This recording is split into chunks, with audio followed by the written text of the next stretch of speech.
Tax से जुड़ी हर उलझनों को दूर करने के लिए लेकर हम हाजिर हैं आपका पसंदीदा शो टैक्स ग्रुप, जहां हम नियमों के दायरे में रहकर टैक्स बचाने के आपको बेहतरीन तरीके बताते हैं। नमस्कार, मैं हूं लक्ष्मण रॉय और हमारे साथ इस बार हम होंगे जाने माने टैक्स एक्सपर्ट मुकेश पटेल साहब। मुकेश जी, आपका स्वागत है CNBC आवाज़ में। और मुकेश जी ने आप दर्शकों के लिए बहुत सारे खास रिसर्च करके आए हैं जो हमारे टैक्स पेयर्स को टैक्स बचाने में काफ़ी मददगार होने वाले हैं।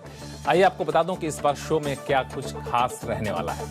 अगर आप शेयर बाजार में निवेश करने के साथ साथ करते हैं ट्रेडिंग, तो कैसे सुलझाएं टैक्स की उलझन। न सिर्फ पर्यावरण बल्कि आपका टैक्स भी बचा सकता है इलेक्ट्रिक व्हीकल, आखिर कैसे। और साथ ही ये भी बताएंगे कि रेजिडेंशियल प्रॉपर्टी बेटे को गिफ्ट करने के लिए क्या रजिस्ट्रेशन है जरूरी। इन सारे मुद्दों पर बातचीत करेंगे, लेकिन सबसे पहला मुद्दा जो कई दर्शक हमसे पूछते रहते हैं वो है आपको शेयर बाजार से जुड़ा हुआ। आप में से कई लोग ऐसे होंगे और मुझे लगता है कि ऐसे लोगों की तादाद काफ़ी ज़्यादा बढ़ती होगी जो शेयर बाजार में निवेश करने के साथ साथ एक्टिव ट्रेडिंग भी करते हैं या ट्रेडिंग भी करते हैं। तो क्या इन दोनों के लिए, चूंकि टैक्स की देनदारी अलग होती है इन्वेस्टमेंट पे और ट्रेडिंग पे, तो दोनों में काफ़ी ज़्यादा पेच होता है जब टैक्स की देनदारी कैलकुलेट करना होता है। तो आखिर इन दोनों के लिए क्या कुछ तरकीब अपनानी चाहिए ताकि ये पेच सुलझ सके और आपको दिक्कत ना हो। तो सबसे पहला सवाल मुकेश जी आपसे पूछना चाहूँगा कि जो लोग शेयर बाजार में ट्रेडिंग करते हैं और साथ साथ इन्वेस्टर भी हैं, तो क्या दोनों के लिए एक साथ एक समान स्टेटस बनाए रखना या फिर क्या ड्यूअल स्टेटस बनाए रखना संभव है क्या, कि वो ट्रेडर का भी स्टेटस बना के रखें और इन्वेस्टर का भी? लक्ष्मण जी, आपने एक बहुत इंटरेस्टिंग सवाल पूछा कि ड्यूअल स्टेटस मेंटेन हो सकता है या नहीं। तो उसका जवाब है हाँ। कोई भी मार्केट में जो एक्टिव है टैक्स पेयर, वो अगर चाहे तो अपना ट्रेडर का भी स्टेटस रख सकता है और इन्वेस्टर का भी रख सकता है। और कई केसेस में ये ड्यूअल स्टेटस रखना काफ़ी लाभदायी भी पुरवार हो सकता है, क्योंकि इनकम टैक्स डिपार्टमेंट, जैसे आपने बताया कि दोनों की जो टैक्सेबिलिटी है वो बहुत अलग है। अगर आप ट्रेडर है तो आपको सीधा 30% तक का टैक्स लग सकता है। बिल्कुल। अगर आप इन्वेस्टर है तो आपको 10% लॉन्ग टर्म और 15% शॉर्ट टर्म का टैक्स लगता है। पर कई बार क्या होता है, आपके वॉल्यूम या फ्रीक्वेंसी काफ़ी ज़्यादा है, तो उस केस में डिपार्टमेंट कहता है कि नहीं, आप इन्वेस्टर नहीं ट्रेडर हो।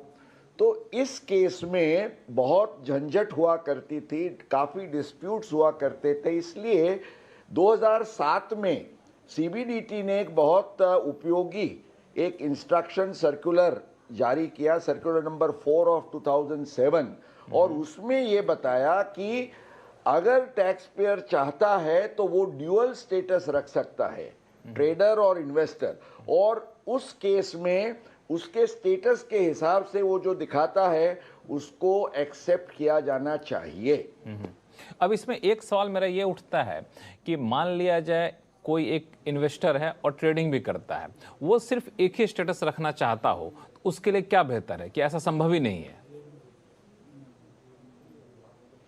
मैंने जैसे आपको बताया कि टैक्स के पॉइंट ऑफ व्यू से पहले तो ये समझ लें हम कि इन्वेस्टर का जो फायदा, जैसे मैंने आपको बताया, कंसेशनल टैक्स रेट्स जो आप रखते हैं उसका है। और इसके लिए ये ज़रूरी है कि आप अपना एक अलग डीमैट अकाउंट रखें इन्वेस्टर के लिए, और उसमें केवल इन्वेस्टमेंट की जो आपकी स्क्रिप्ट्स है उसको आप उसमें संभाला कीजिए। उसमें आप जो भी करेंगे, मेरे ख्याल से आपको कोई भी दिक्कत के बिना आप कैपिटल गेन्स का फ़ायदा उठा सकते हैं। अब ट्रेडर का स्टेटस लेने के दो फायदे हैं। एक तो आप जब ट्रेडर का स्टेटस लेते हैं तो यू कैन बुक एक्सपेंसेस, जो आपको कैपिटल गेन्स में आप जानते हैं कि ये कोई खर्च जो है एक्सेप्ट फॉर ब्रोकरेज आपको मिलता नहीं है।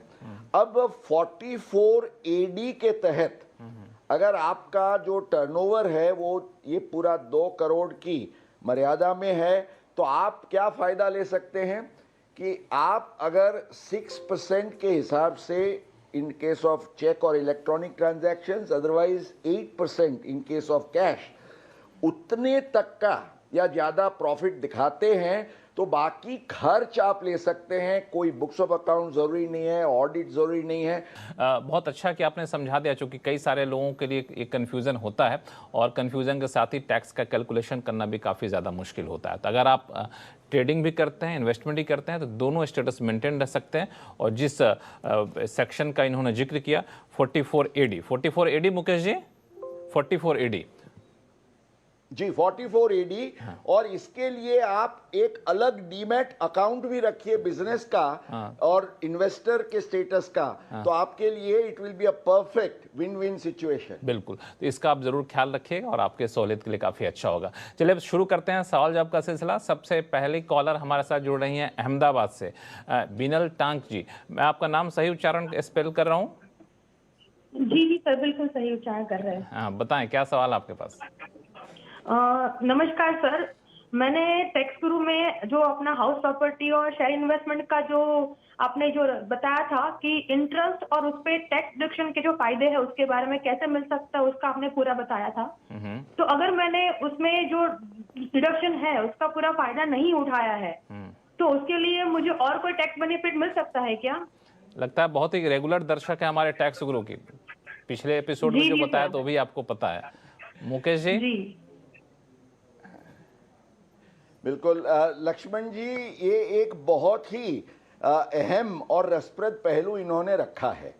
आपको ध्यान है, हमारे दर्शकों को हमारे अगले शो में हमने जो डिस्कस किया था, हाउस प्रॉपर्टी में, अदर सोर्सेज में जो नियम के आधार से आपने जब कोई लोन ली है तो उस पर जो इंटरेस्ट का डिडक्शन आपको मिलता है सेक्शन 24 में, या तो under the relevant provisions of the incomes that you are showing, पर ये कैपिटल गेन्स के दायरे में एक बहुत ही एक इंटरेस्टिंग एस्पेक्ट ये इमर्ज होता है। जैसे बिनल जी ने बताया, मान लीजिए कि वो अपने इंटरेस्ट ऑन हाउसिंग लोन पर 4-5 लाख रुपए का ब्याज चुकाती है, तो इनकम टैक्स में तो केवल 2 लाख का ब्याज मिलता है।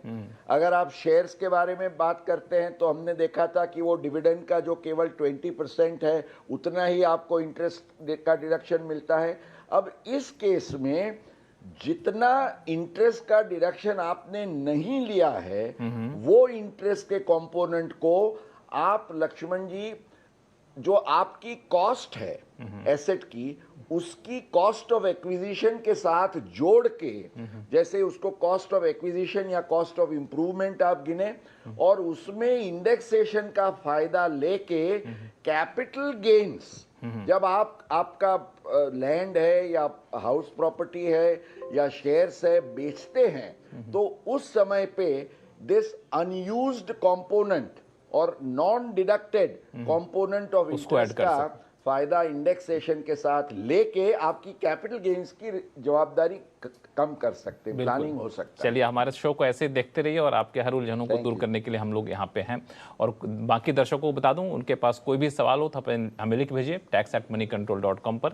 अगला सवाल लेते हैं दिल्ली से, जो कि संदीप जी हमारे साथ फोन लाइन पर जुड़ चुके हैं। जैसे जो मेरी मदर का जो सीनियर सिटीजन है उनका मैंने टैक्स भरा, तो जब फॉर्म भरते वक्त जो ऑनलाइन आता है कि 11,210 टैक्स देना है आपको, तो वो मैंने दे दिया, तो अब मैं निश्चिंत हो गया। लेकिन जब इंटीमेशन आया, जब आप वो इंटीमेशन बोलते हैं ना, जो आपने गुजारिश करी थी सरकार से, उसके वजह से नोटिस तो नहीं बोलते, आप उसको इंटीमेशन बोलते हैं, तो इंटीमेशन आया कि 143(1) का कि आपका सब कुछ ठीक है, प्रोसेस हो गया है। लेकिन उसमें मैं जब डीपली देख रहा हूँ तो वो बोलता है कि जो टैक्स बनता है वो 11,249 बनता है, तो दिया 11,210, बट बना ज्यादा, मतलब 39 एक्स्ट्रा मुझे देना चाहिए मेरी मदर को, बट उसमें वो ना मांग रहे हैं, क्या कहते हैं, डिमांड या ना कुछ, और रिटर्न भी प्रोसेस कर दिया। अब मुझे डर है अगले साल वो फिर कुछ दिक्कत ना करे या कोई बार नोटिस ना आए, ऐसा कुछ ना हो। बिल्कुल, तो मतलब क्या कर सकते? मुकेश जी, मुझे लगता है कि रकम छोटी है, इस वजह से इनकम टैक्स विभाग भी ज्यादा चिंता नहीं कर रहा है। आप हमारे टैक्स गुरु के रेगुलर दर्शक हैं, मैं कहूँगा सबसे पहले तो डरिए मत, और आपकी ये समस्या का सीधा समाधान और जवाब ये है कि 2012 से लेके इनकम टैक्स डिपार्टमेंट ने एक इंटरनल इंस्ट्रक्शंस जारी की है, जिसके आधार से, क्योंकि उस समय पे क्या होता था, मान लीजिए 2 रुपये, 5 रुपये, 7 रुपये का किसी का डिमांड है, तो अननेसेसरीली उतने छोटे अमाउंट के लिए कितना पेपर वर्क करना पड़ता था। तो अब डिपार्टमेंट की प्रैक्टिस ये है कि अगर आपकी डिमांड 100 रुपये के अंदर है तो वो डिमांड को वो आपसे पेमेंट का एक्सपेक्टेशन नहीं करेंगे, आपको कोई चिंता करने की आवश्यकता नहीं है। इसका मतलब ये नहीं है कि वो डिमांड को उन्होंने राइट ऑफ कर दिया। उन्होंने इतना प्रावधान किया है कि 100 रुपये से कम वाली डिमांड को उसको डिमांड नहीं किया जाए, लेकिन आपका भविष्य में कोई रिफंड बनता है तो उसके सामने उसको एडजस्ट कर लेंगे। तो ये आपका 39 रुपीज़ आपको भरना नहीं है। जब कभी भी 1, 2, 3 साल में जब कभी भी आपका रिफंड आएगा उसके सामने एडजस्ट होगा। You have nothing to worry.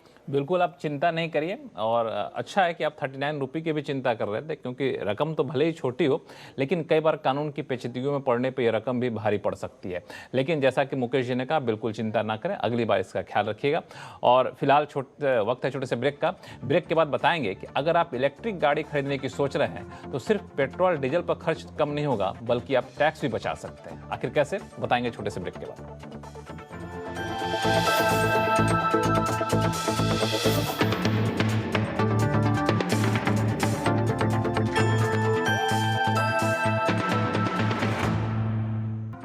Break के बाद एक बार फिर से आपका स्वागत है। आप देख रहे हैं टैक्स गुरु और आपके सवालों का जवाब देने के लिए हमारे साथ हैं जाने माने टैक्स एक्सपर्ट मुकेश पटेल साहब।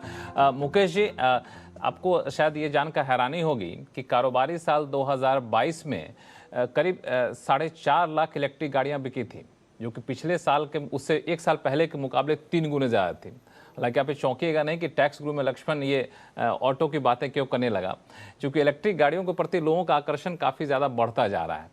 तो और मुझे जहाँ तक कि याद है कि ये इलेक्ट्रिक गाड़ी ना सिर्फ पर्यावरण के लिए फ़ायदेमंद है बल्कि टैक्स के लिए भी काफ़ी ज़्यादा फायदेमंद हो सकता है। अगर आप इसको थोड़ा सा एक्सप्लेन कर सके हमारे दर्शकों के लिए। परफेक्ट लक्ष्मण जी, मैं तो इलेक्ट्रिक व्हीकल्स का बड़ा हिमायती हूँ और मैं ये कहूँगा कि इलेक्ट्रिक व्हीकल्स को प्रोत्साहन देने के लिए इनकम टैक्स और जीएसटी दोनों कानूनों में बहुत ही अट्रैक्टिव टैक्स इंसेंटिव्स रखे गए हैं।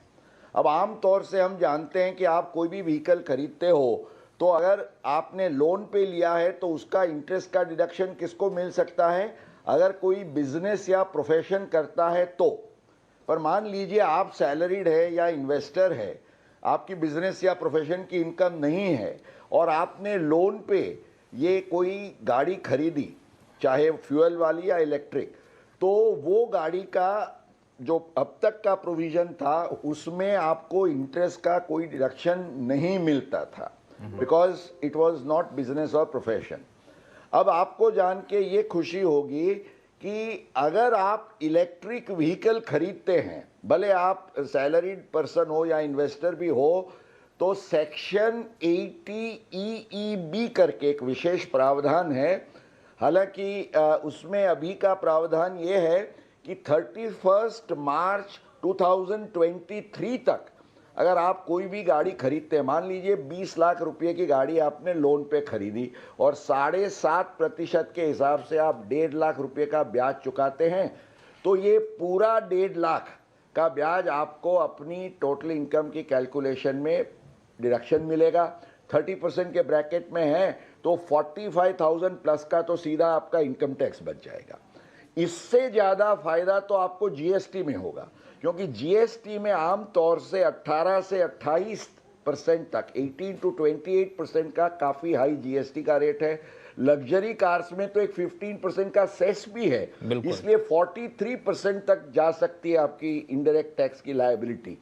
तो जीएसटी में इलेक्ट्रिक व्हीकल के लिए केवल 5% का जीएसटी, माना गाड़ी भी आपको सस्ती मिली और उस पर लोन पर लिया तो आपको इंटरेस्ट का डिडक्शन मिल गया, आपको टैक्स की बचत ही बचत, और जैसे आपने कहा एनवायरनमेंट फ्रेंडली और टैक्स फ्रेंडली। बहुत अच्छा कि आपने पर्यावरण के लिए भी जरूरी तो है ही, टैक्स के लिहाज से भी काफ़ी अहम जानकारी आपने दी। अब फिर से शुरू करते हैं सवाल जवाब का सिलसिला। दिल्ली से आरके अग्रवाल साहब हैं जो फोन लाइन पर जुड़ चुके हैं। अग्रवाल साहब नमस्कार। Sir, if I gift a residential property to my son, is it necessary to get it registered to transfer my rights on the property to my son. मतलब आप और अपने एक बेटे simple को gift- आप अपने बेटे को गिफ्ट करना चाहते हैं प्रॉपर्टी, तो आप ये जानना चाहते हैं क्या इसको रजिस्टर्ड कराना जरूरी है, ऐसा? ट्रांसफर अपने राइट्स ट्रांसफर करने के लिए प्रॉपर्टी के हाँ हाँ उसको ट्रांसफर करने के लिए क्या रजिस्टर कराना जरूरी है, हाँ हाँ, या सिंपल गिफ्ट डीड भी से वही काम करेगी जो ठीक है ट्रांसफर हो जाएगी प्रॉपर्टी। ठीक है। मुकेश जी क्या कहना चाहेंगे उनको? लक्ष्मण जी, इसमें इनकम टैक्स से ज़्यादा ट्रांसफ़र ऑफ प्रॉपर्टी एक्ट का जो प्रोविज़न है कानून में वो बहुत ही अहम है, ये ख्याल में रखना चाहिए अग्रवाल जी को। ट्रांसफ़र ऑफ प्रॉपर्टी एक्ट ये कहता है कि अगर कोई भी ट्रांसफ़र ऑफ इमूवेबल प्रॉपर्टी, और जिसमें केवल सेल नहीं, एक्सचेंज नहीं, गिफ्ट का भी समावेश हो जाता है, उसको वैलिड या मान्य रखने के लिए उसका रजिस्ट्रेशन होना कंपलसरी मैंडेटरी है। जब तक रजिस्ट्रेशन नहीं होता आपकी ट्रांसफ़र कंप्लीट नहीं है। तो आपको अगर आपके सन को अगर गिफ्ट है, वो वैलिड गिफ्ट के तहत आप उसको एक्सेप्ट कराना चाहते हैं, तो रजिस्ट्रेशन, और उस पर रजिस्ट्रेशन होता है तो स्टैम्प ड्यूटी तो भरना अनिवार्य है। ये आपके लिए मैंडेटरी है। ये मुकेश जी, इसको बैक डेट, मुकेश जी, ये टैक्स के लिहाज से भी जरूरी है? टैक्स की देनदारी के लिए भी जरूरी है ये? हाँ बिल्कुल। यू सी, देखिए टैक्स का कानून जो है, ट्रांसफर जो है, it cannot be dehors the transfer of property act. हालांकि अगर कोई मूवेबल प्रॉपर्टी है तो उसमें ऑप्शनल है, कोई मैंडेटरी नहीं है। माना आप किसी को कोई भी मूवेबल प्रॉपर्टी है, शेयर्स है, पैसे हैं, कोई डिपॉजिट है, गोल्ड ऑर्नामेंट्स वगैरह देते हैं, वो आप एक केवल बाय वर्ड ऑफ माउथ या एक सिंपल लेटर से दे सकते हैं, उस पर ड्यूटी। लेकिन इमूवेबल प्रॉपर्टी पे आपको रजिस्टर्ड होना जरूरी है। चलिए अब फिर लेते हैं अगला सवाल। अहमदाबाद से अर्चना पटेल जी हमारे साथ फोन लाइन पर जुड़ चुकी हैं। अर्चना जी नमस्कार। नमस्ते। हाँ बताएं सर, मैं एक सीनियर सिटीजन हूँ। मेरी 1 लाख की पेंशन और 7 लाख की एफडी इंटरेस्ट की इनकम है। स्टैंडर्ड डिडक्शन का 50,000, सेक्शन 80C के तहत 1.5 लाख, 80D के तहत 50,000 तथा 80TTB के तहत 50,000 का डिडक्शन का बेनिफिट मैं क्लेम कर सकती हूँ अंडर सेक्शन। इसके बाद मेरी टैक्सेबल इनकम 5 लाख होगी। अंडर सेक्शन 87A के रिबेट का बेनिफिट गिनते हुए मुझे 0 टैक्स का फायदा मिल सकता है। लेकिन मेरी बैंक फॉर्म 15H लेने से मना कर रही है, क्योंकि basic income tax exemption limit 2,50,000 से ज्यादा हो रही है। इस बारे में मुझे क्या करना चाहिए?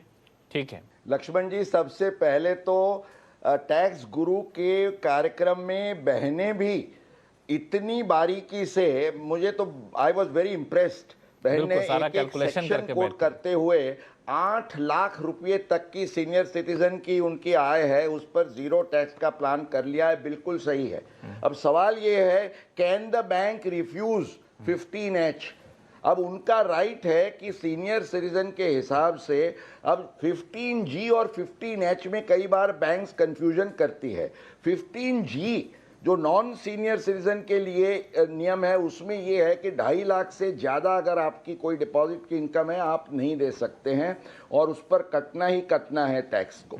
लेकिन सीनियर सिटीजन के केस में 2019 में ये बोर्ड ने आयकर नियम में सुधार करके 15H में क्लियर प्रावधान किया है कि अगर सीनियर सिटीजन को 87A का रिबेट का फायदा लेते हुए अगर उसको टैक्स पेएबल इज 0, तो उसके केस में 15H फाइल किया जा सकता है और बैंक को एक्सेप्ट करना चाहिए।